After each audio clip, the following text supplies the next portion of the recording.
Today, one thing I do want to talk about, which this club in general is really taking a lead on, is the military connection that we had to Joint Base Lewis McChord. And when I've given this speech before, I actually was thinking about this club in particular, given all the things that you've done with the Military Sport March, really kind of recognizing that we are a military community. And so the first part of my discussion today is really not that we are supportive of the military, but we actually truly are a military community. I want to show you some information I think you may find interesting. The City of Lacey signed a charter, an MOU, with a number of cities up north that formed the South Sound Military and Communities Partnership. And they did a survey with Joint Base Lewis McChord, which is really a first of its kind, and we found some interesting information that I think you may find interesting also. First of all, there's about 46,000 or 43,000 active duty military at Joint Base Lewis McChord. Of that population, we actually have 5,000 active duty that live right here in the city of Lacey. That's a pretty big number. So when you compare that to other communities that are near the base, Tacoma, DuPont, Puyallup, we are actually the single largest active duty population in that area. So that is very significant. More than Tacoma, more than Lakewood, which you think, since they're right next door. So what does that really mean in terms of numbers, in terms of quantifying that? What that means is 1 in 10 of our residents are active duty military. Now that's just including active duty, that doesn't include their spouse, their children, so that's actually a smaller footprint of what the military community is within the city of Lacey. So your neighbor... That doesn't include contractors either, does it? That's correct. That does not include the civilian workforce. So just city limits, Scott, not in the outer areas? Yeah, it's attributed to Lacey. I mean, it could be maybe the UGA, but in general, they're attributing to Lacey. But again, that's a significant number, 1 in 10. I think that's a safe number. Another thing too, and I think this club probably appreciates this more than most, when they did that survey, 3 out of 4 respondents said they have been deployed. So that would have been to Iraq or Afghanistan. And a third of that survey results actually been to 3 or more. So again, that just tells you or provides maybe a quick snapshot of really what the sacrifices the military community has made on our behalf. Pretty amazing. I know we have some realtors in this group. I think this is kind of interesting too. Joint Base Lewis McChord at best is going to handle about 30% of the active duty population that becomes part of that base. So that means they're living outside of the base installation. 60% rent and 40% own homes. And I think we see that in the city of Lacey too, that's really the reason that we've actually had a consistent basis of residential development in our community. So that's a 60-40 split. I think another thing that's kind of interesting too in terms of what we think of the stereotype of the military. You typically think of the military as being single, going to the military. That's not the case anymore. It's very family oriented. So 6 out of 10 have a child with a median age of 7 years old. I think this also speaks well to North Thurston Public Schools. That same survey said that 85% of the respondents felt very satisfied with their school system. So again, another sort of reason why people are living off base too, and that speaks well to North Thurston Public Schools. Specific to Lacey in terms of our demographic, you actually have 64% are married with children, 19% are married, and really the minority is that single soldier that lives in our community. Just very interesting. That's 83% if you combine the two, married and married with children. I think the other thing that is interesting too is that there is discussion about an emerging workforce. And we've heard as high as numbers as 4,000 to 6,000 a month leaving the military. What this says here is that 20% of our folks that are currently active duty plan to transition out within the next 5 years. So if you're in the business community, there is an emerging market, emerging workforce that is coming. The other slide, or the other pie chart, says that 21% of connected spouses to the military are either in school or looking for work. So again, just very interesting what we found out from the survey results. Now here's also another kind of interesting thing. I know there's been a lot about sequestration, all that talk, and what does that mean? And let me kind of give you some numbers that I think that you'll find interesting.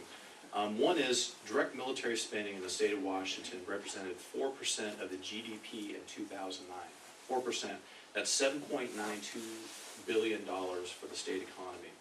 Total military payroll in Joint Base Lewis McChord was $3.2 billion in 2010, and Joint Base Lewis McChord is now the 2nd largest employer in the state of Washington. Now, if you actually combine the Navy population with Joint Base Lewis, the military would be the single largest employer for the state of Washington. State of Washington used to be historically the second largest employer in the state of Washington, and this year Joint Base Lewis McChord actually surpassed that. So again, very interesting. So when you talk about sequestration, you talk about downsizing the military, is Washington getting impacted? The answer is a resounding yes. So payroll impact, also very interesting. What this shows is the economic impact from payroll. This does include active duty as well as civilian population. Tacoma, 243 million. Lakewood, 11, 12 million. You see variations because of rank and those type of things. DuPont has a lot of more senior military versus say maybe enlisted or NCOs. City of Lacey ranks second out of those communities, so $216 million in terms of payroll, very significant. And really just to end on a positive note, we took a picture of obviously of your guys' efforts to recognize the military community way ahead of this survey. But resoundingly, the people that live outside of the base do feel very good and very good support of their communities, and our rank 79%. So anyway, I think you guys deserve a really a round of applause, just the fact that you recognize that you're supporting the military in this community, and so you guys have taken leadership on that, so I appreciate that. Thank you, Randy, for that cue there. That's right. Excellent, President. We don't do anything without So, yeah, I understand. I'll look at that. If I go applause, I'll look at Randy. So I'm going to go a little bit negative a little bit. So given the fact that we talked about the second largest employer, I'm going to talk a little bit about the third largest employer in the state of Washington. Being in Thurston County, being so close to the state capital, we are impacted by what the state does.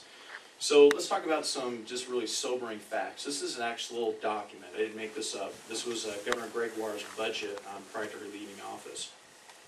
Since the Great Recession, the state has reduced existing and projected spending by $11 billion. I mean, that's just a significant amount that has been taken out of the economy. For next year's biennium budget, 2013 to 2015, there's a projected shortfall of $1 billion. There's another $1 billion. You may remember last time when they had to have a special session, they were talking $2.5 billion. So here's another $1 billion on top of that. Now this doesn't even talk about basic education. You guys have all heard about the McCleary decision. The state Supreme Court said, look, you guys are not, I say you guys, the state is not meeting its most fundamental priority, which is basic education. You need to fund that. That's another $1 billion. And numbers have been as high as $3 billion if you look at the projected shortfall as well as education, basic education deficit. So again, significant economic impact. I thought you may find this interesting. There are fewer state employees than there were more than a decade ago. State workforce stands at 59,000 plus right now, serving a state population of 6.8 million. If you go back a decade, there were 64,404 state employees serving a population of 6 million. So again, as a business community, as a region, that's fewer employees to buy goods and services. Not making an evaluation if that's good or bad, but it's just an interesting fact. I think this is also an interesting slide.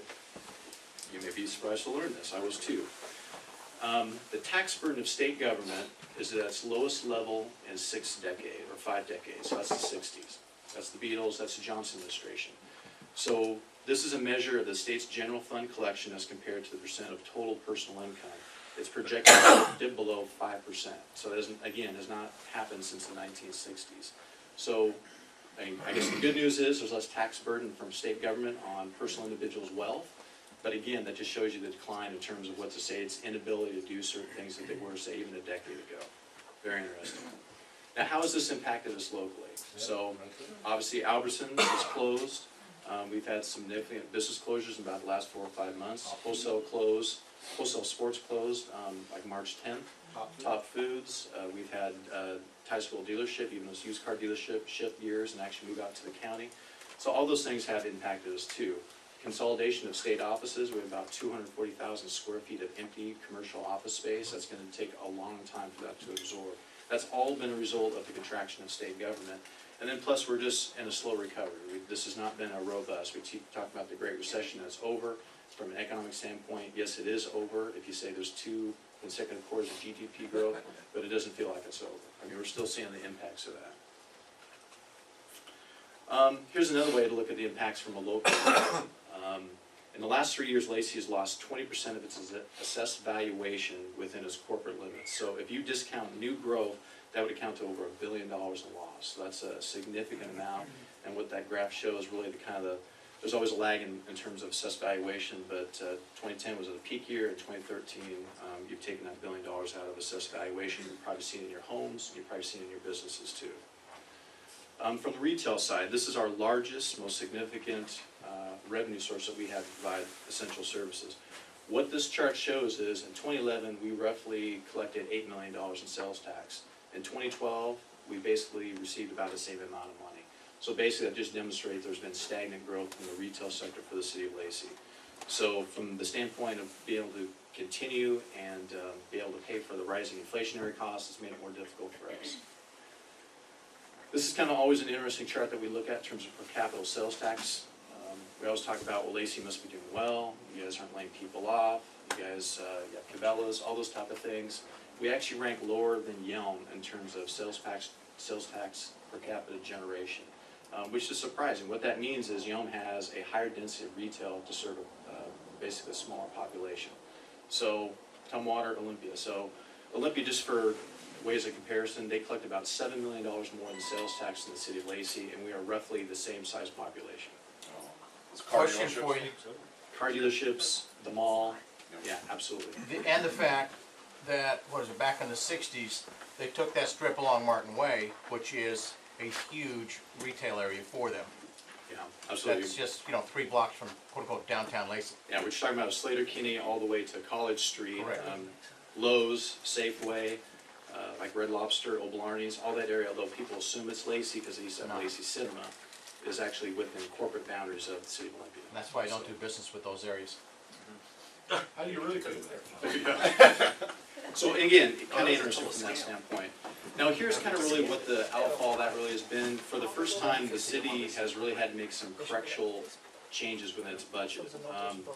Balance the budget, we had to take an historical transfer of our general fund that went into our material street fund. We did this thoughtfully, we did this strategically. We have a council member here, Lenny Greenstein. This was a difficult decision. What we used to do is take $1 million in general fund and put it into our overlay fund. I think, if you look at our community compared to other communities, we have pretty good infrastructure. We rank in the 90s in terms of good or very good. State law requires us to rank and rate our roads, and we're on that 90% mark. The good news is, in making this decision, council has been smart enough to actually bank one-time monies, which this is a one-time project. So we can continue that program for another 2 years. But in 2015, council and the community's got to figure out, are we going to continue this kind of program, or are we going to have to do something else to readjust? But that is an outfall of really this poor economy. So that's kind of the bad news. Is that okay? Okay, all right. Yeah, help me here. That's right. So let's talk about continued investment in our community. The one thing I talked about before, home construction has still been a positive trend in our community. The last 3 years, we've exceeded 200 starts. So if you really take out this, which is really kind of an anomaly, that was the peak of the housing boom. That's really, for our community, has been a level growth pattern, about 200 plus homes. So that is good news. The other good news is on the commercial and industrial side. So last year ranked 4th in terms of most commercial and industrial square footage developed in the last 8 years. Another positive. Most of that growth has occurred with the Premier Trucking Distribution Center and Meridian Campus.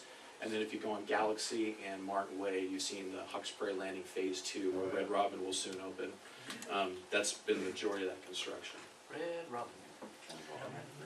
This is something we've talked about a lot in terms of the community. We're concerned about our road infrastructure, and we've also extended our concern to I-5. Even though that is a federal interstate system, if that system does fail, that does impact us locally, because that means more congestion on our local roads. And then what the state will do is say you cannot meet concurrency. Concurrency in our world, at least with the city of Lacey, means that your roads are failing, and then you need to have a financial fix to correct that. That's a very expensive proposition. So one thing we have our eye, long-term radar on, is make sure those interchanges function. Does that include exit 110? That does not, which would be a Carpenter Road interchange, yes. So right here is 109, this is a half cloverleaf design. 111 is where Walmart is, Costco, that is called an urban interchange. You'd probably be astounded, this is about a $25 to $30 million project. This is probably a $30 to $35 million project. One thing when we go to the federal government and ask for funds for their roadway is that, look, we need some help. One thing you need to do is to go through an interchange justification report. I'm happy to report State legislature, with the help of council, was able to get $1.1 million to finish those studies. So that will be really the first effort to say, we have the study, here's the horizontals of what we need for right-of-way, and then we can ask for grants to hopefully build those larger construction projects. So that is on the horizon. Could be a long ways, but this is an important first step I want to share with you. It's a long-term horizon. Long-term horizon. Going back to Bob's question too, FHWA, Federal Highway Administration, we did a corridor analysis. FHW is very particular about when you put an interchange on the I-5 corridor. Obviously, for some people now, when they built the interstate, that really was an effort to move or mobilize, troops and tanks. I mean, there's some military and civil defense issues with that too. They don't like interchanges within a mile of one another. If you put an interchange at 110, which would be Carpenter Road, you're 0.9 from 111. So there's you need a longer gap. So anyway, that's on the radar, but at this point, it's not an approved interchange. Although common sense, the lay person, myself included, not an engineer, I think that makes intuitively good sense, but we're talking about FHWA. Local investment, we are, I know we're being recorded here, that was not a criticism. Big brother there.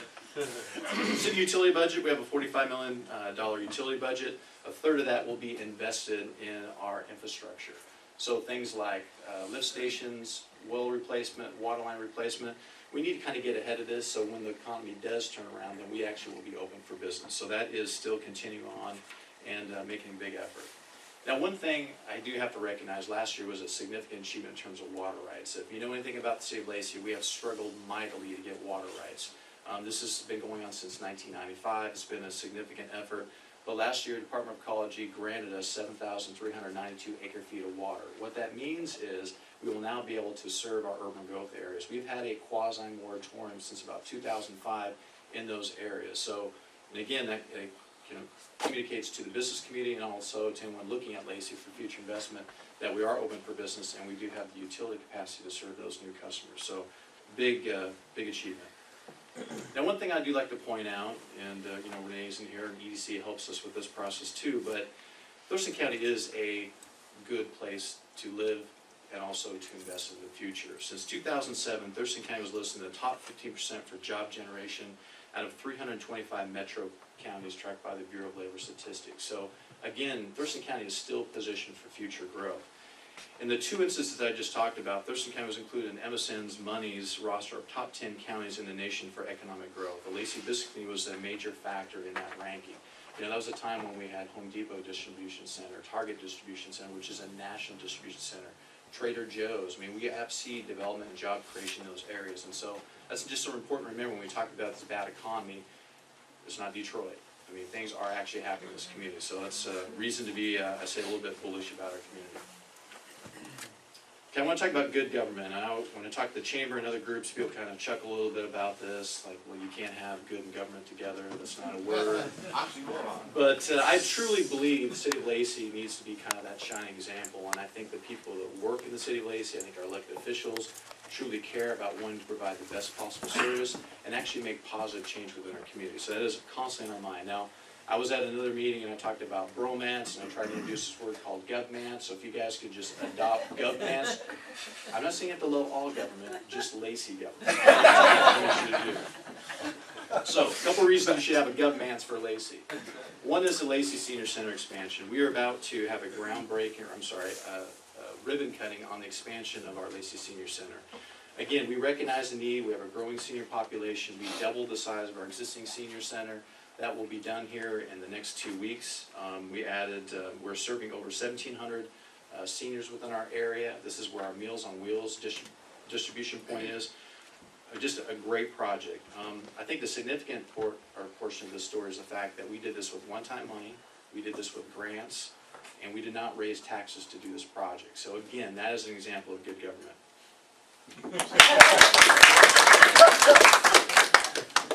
The other thing I want to talk about is debt. You guys are hearing about debt all the time at the national level. Right now, believe it or not, they're projecting $16 trillion of debt at the national level. I cannot comprehend that. So you would appreciate the fact that even though statutorily we can actually extend our debt for the city of Lacey at $300 million. Because of good stewardship, because of leadership at the council level, we are actually under 21 million in terms of outstanding debt. I think that is another example of good government. Like Pavlov here. You know, another thing too, to remain an attractive community, you have to be a safe community. And the city of Lacey consistently has had a low crime rate. And I think this speaks well to our police department, working with the business community, our volunteers like the senior patrol. But we're at 34.2 crimes per thousand. You look at, like, say, our neighbors, Shelton, 85.4, which is amazing, 560. So that does speak well in terms of how safe our community is. You know, we barely edge out Tumwater, but I still think we're safer than Tumwater. But anyway, that is an important factor. The other important factor is, we get this all the time, I think we do have a best-in-class parks and recreation system.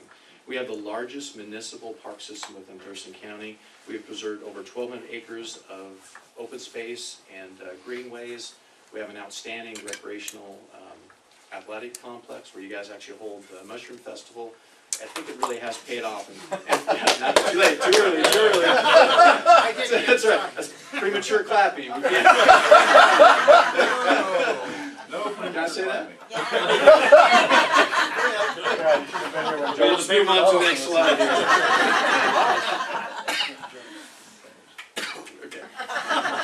The other thing I want to talk about good government, and I think this is just really, I try to convey the fact that Lacey is a good buy for your dollars.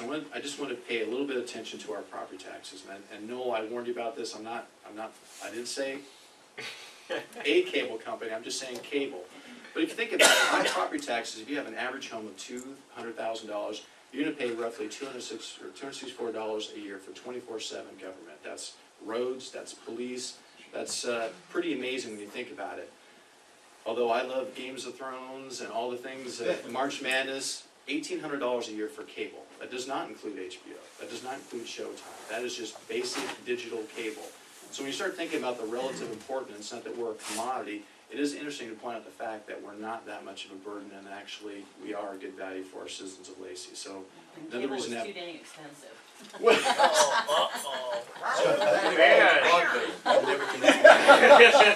Next slide. I'll tell you Bill's gonna have to do a presentation on cable. yeah, That's yeah. good cable. Right there. I'll say some good. Cable mans. Here's another thing. Here's just another gut check. Now let's talk about inflation. Now, when we have contracts, and we have gas prices and fuel prices, we use the Seattle-Bremerton Index for our consumer price index. The consumer price index for our area has grown 24% from 2004 to 2012. Now, if you look at growth in an average home for property taxes, it's actually gone under 6%. Not saying that we're not getting the money that statutorily we're obligated to, we're not losing money, but when you think of relative what we're collecting, the cost of government is not rising at the same rate as it is in other goods and services. But I think it's just an important thing to put out. That's why another reason you should have some governments for the city of Lacey. Another two, I want to point out the fact that the city of Lacey recognized a concern that we had a 45-year tradition in the city of Lacey, which really was the July 3rd community event fireworks. So a day early to celebrate our nation's independence. That was going to go away in partnership with the Lacey Chamber of Commerce. We helped and actually kept that event alive. I think that was another example of good government.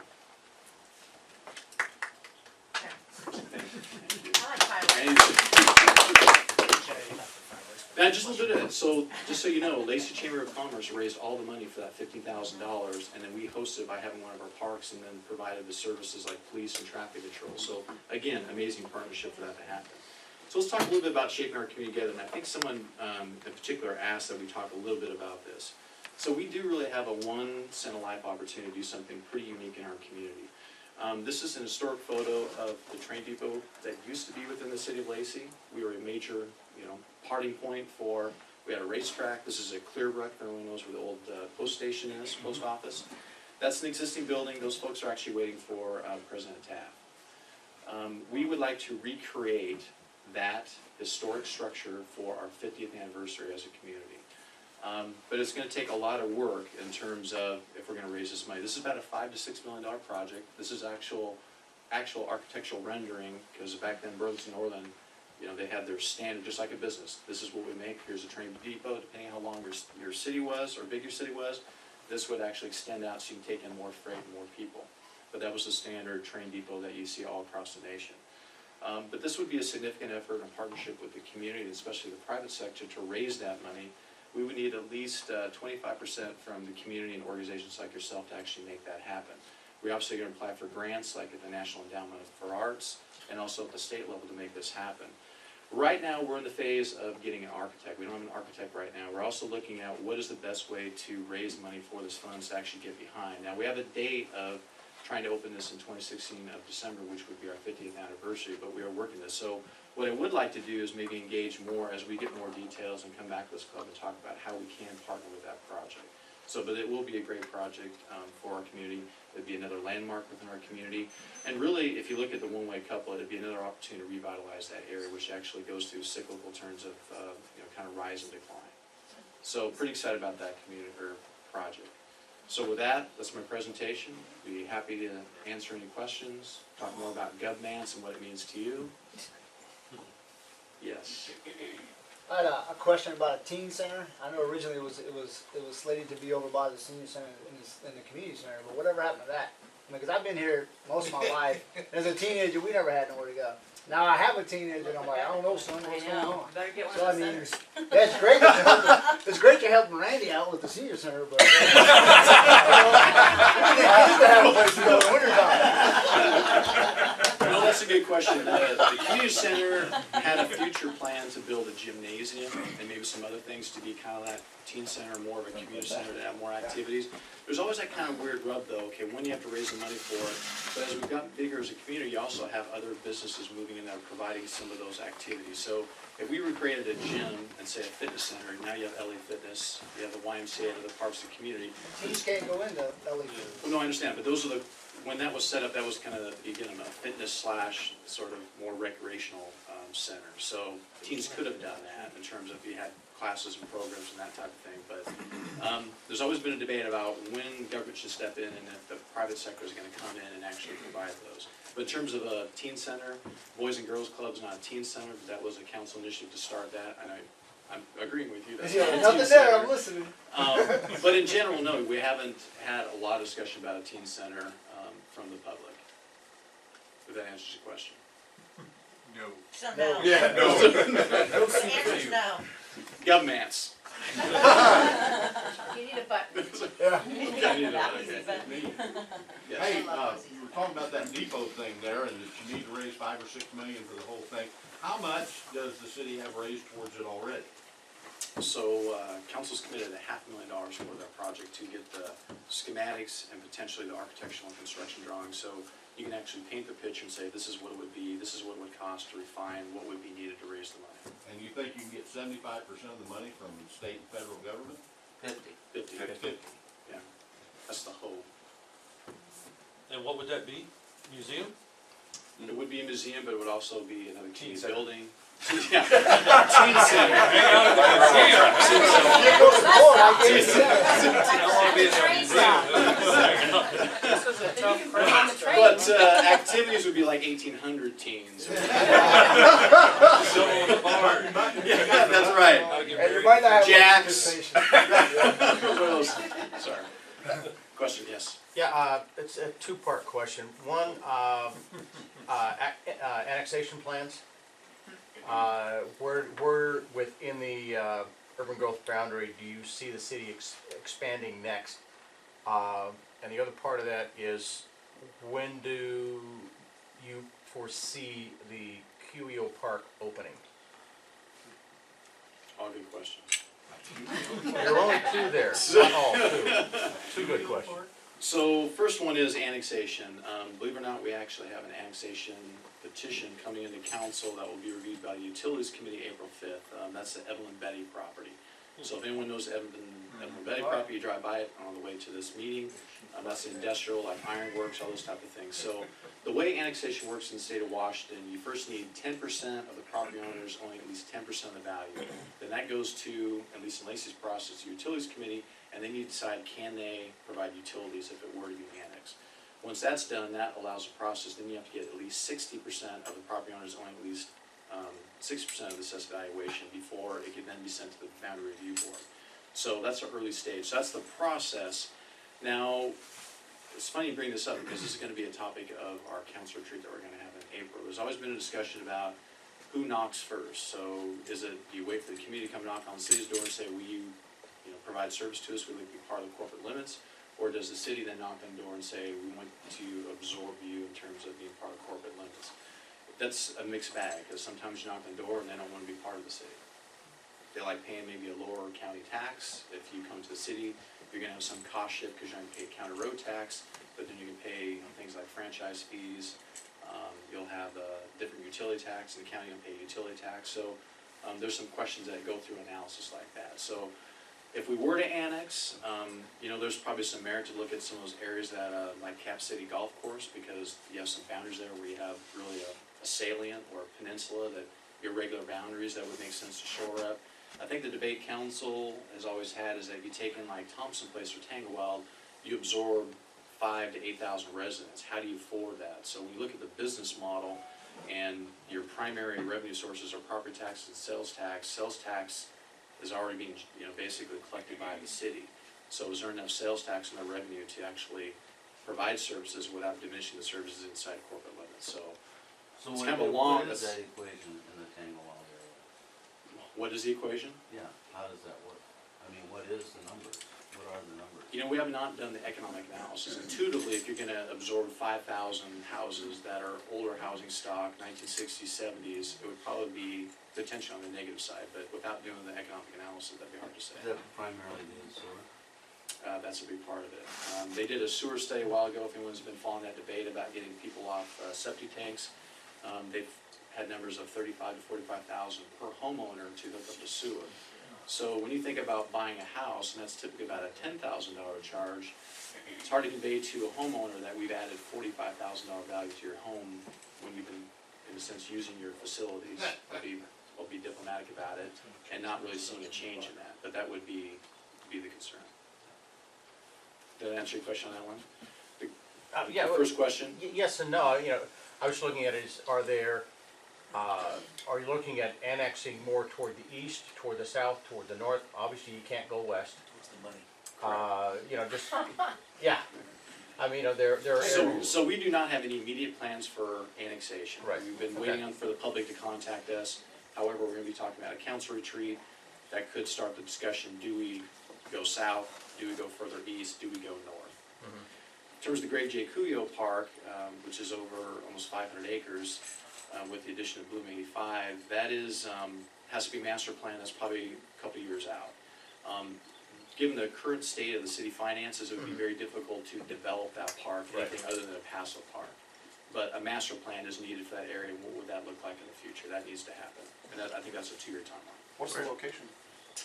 The Great J. Cuyo Park, it's in northeast Lacey. If you go It's on Carpenter Road. Carpenter Road, and really it's to the northwest.